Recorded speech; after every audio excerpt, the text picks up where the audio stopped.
Thank you, President. My German item tonight is for the Minister for Police. I call on the Minister to direct Victoria Police to investigate accusations of serious intimidation and violence in Victorian universities and refer them for prosecution where appropriate.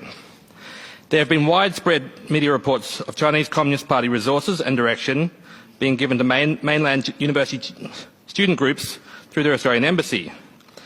These have manifested as violent opposition to pro-Hong Kong demonstrations.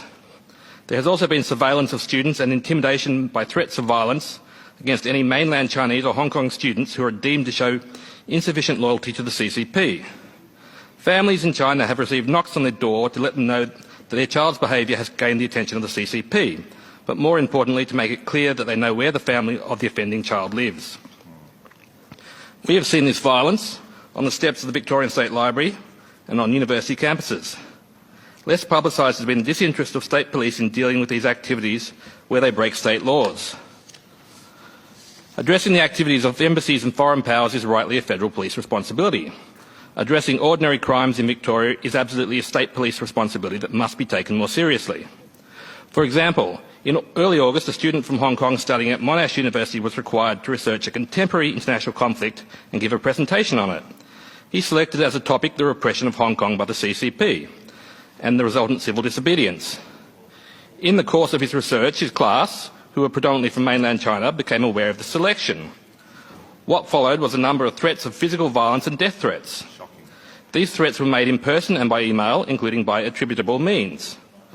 The student sought recourse through his university. Remarkably, rather than address the appalling and illegal behaviour, his lecturer advised him to select another topic. His university's independent complaints body was similarly uninterested. Let me be very clear. I'm suggesting that they failed to address these issues because of CCP influence. Mainland Chinese students make up 96% of the student body at the campus in question. Let me be clear that this implies that the CCP is exercising more influence on the rule of law in our universities than our own government does. With the university unwilling to act, he took these accusations to the police. He attended Dandenong Police Station on the afternoon of the 21st of August this year. He presented evidence of death threats, threats of violence and threats against his family to the police. He wanted to make a statement regarding threats he had received in person.